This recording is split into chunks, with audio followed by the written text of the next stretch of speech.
thoughts and all the things I've learned Yeah. from you, I'm applying in it. It's really wonderful. It's amazing that it's been a year, which is such a short amount of time in the aspect of things that we've been struggling with for so long. I'm thrilled to celebrate with you this journey together.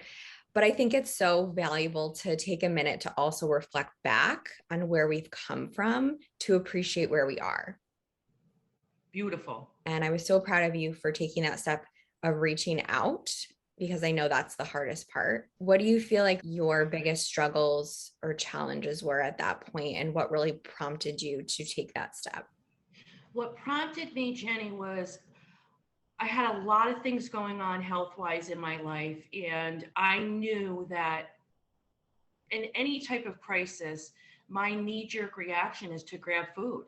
Mhm. And I knew that waiting for test results, dealing with family and worry, I knew I would eat food. But I really believe in my heart that I was in a place that if I continued behaving and treating my body the way I was treating, emotionally, physically, I possibly be the end of me being mobile, walking, being employed. I mean, I was in a tough place emotionally and physically. So actually, fear is what fear and divine intervention, because I just looked online and I saw your face and I said, oh my goodness, I'm going to try one more time. Because at that point, I mean, I had been 30, 40 years struggling with how to combine emotional well-being, nutritional well-being, and physical well-being together. And I mean, I have been working really hard to try to cohesively bring it all together. And this has been the first time in my journey that I have been able to do that.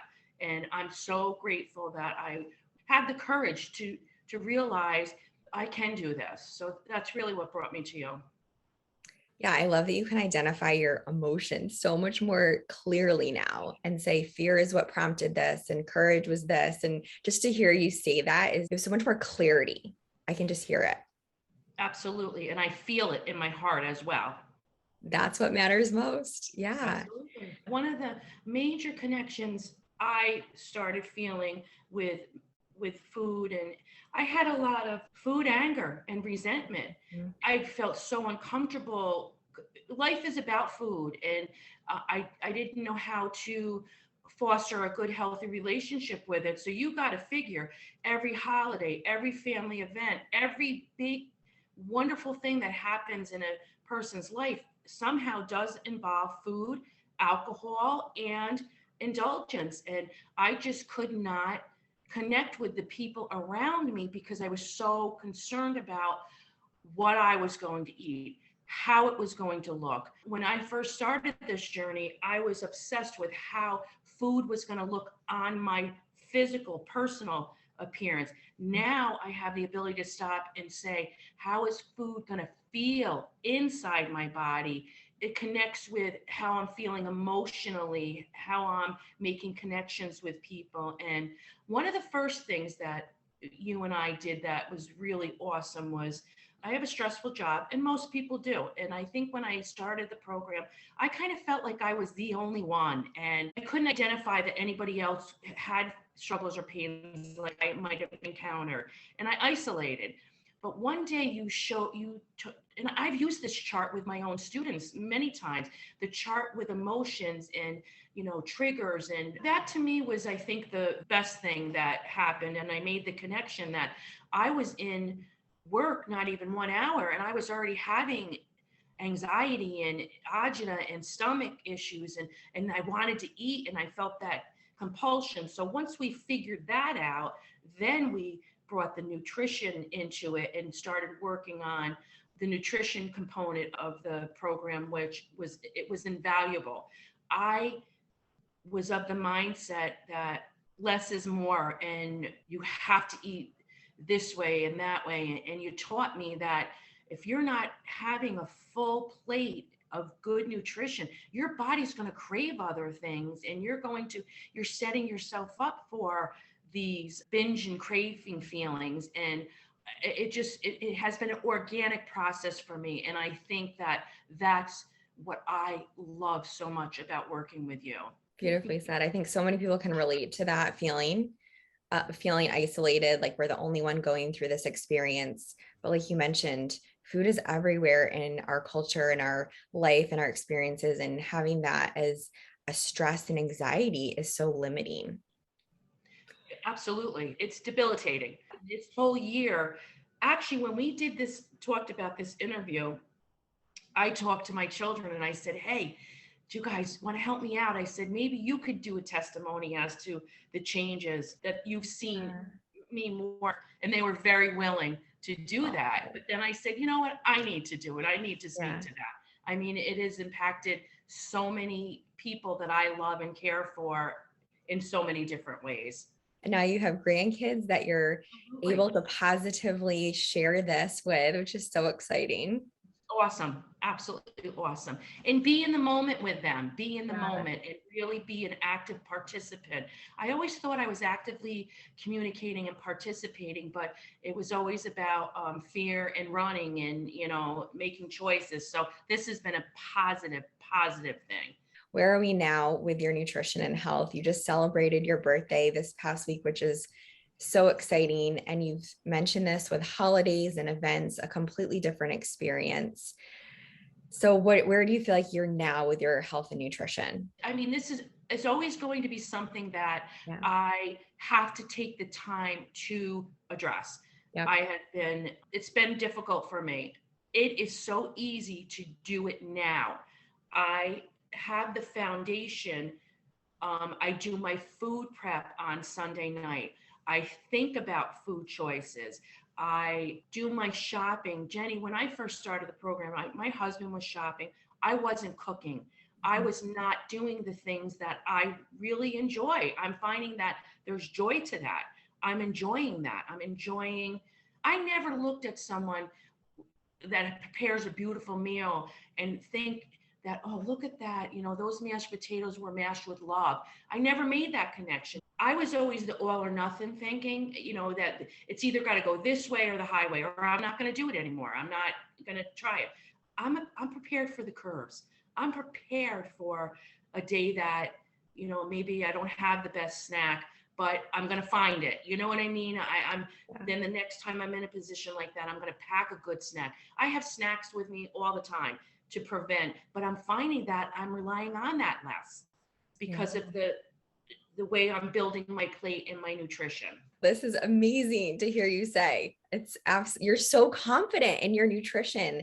And that is my mission. This is my mission, is for people to feel this way, just empowered that they can make their own choices and they know what works for them and enjoy the other aspects of food and cooking and being in that experience together. If you're going to look at me and I could say I was working with a nutritionist for this, and a coach, and people are going to think, first thing they ask is, how much weight did you lose? Right. No one has ever even asked me that, because they know that my focus is my health.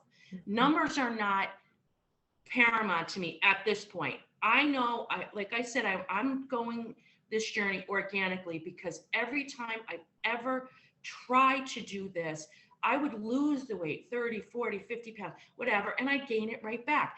I know that taking the time to process and understand why we eat what we eat, and how we feel, and I know that there's a way to do this and achieve this in a slower, more attainable way, and then you can stay there. Do you know what I mean?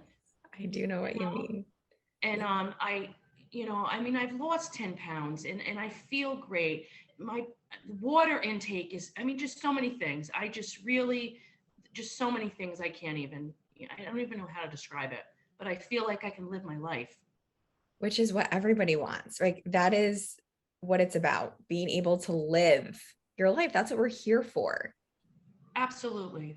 So what would you say to someone that is maybe in your position, that they're in that point where they know that they need the personal support, someone to walk them through this? What would you say to someone considering to join coaching that's still maybe in that contemplation or fear space? Oh, I want to tell you something, and I mean this from the bottom of my heart. I started out as a young girl at 13, eating disorder, overweight, bullied, anorexia, you name it, I had it. Had children, didn't eat right, didn't feed them right, never felt good. I was consistently in therapy, consistently in diet programs, wasting money, all those programs, did it. Got nothing from it. I would say anyone who's struggling, the value of my experience has been worth $1 million 10 times over. It has been nothing but positive. Has it been hard? Absolutely. We have an epidemic of people that are using food, alcohol, and exercise because they're not feeling good about themselves, and they just you need to apply the big picture in order for people to have overall wellness, especially if they've started this journey as a young child. Mhm. Get on it, do it now, because we're wasting time. You can be helped. You can help yourself. You can not binge. I never thought I could ever eat a piece of cake, just one piece of cake. Yeah. I never thought that. I never thought that. I mean, and now I know that if I am eating with a purpose, Mhm. I'm not even going to want that other piece of cake. I don't even finish the frosting on the cake. And those were triggers for me. Your emotional well-being and health it's your life. Yeah. Do it. If I can help one struggling person, I was down. I was bad. I was in a bad place. If I could help someone move forward, do it. It's just it has been astounding. Astounding. Thank you.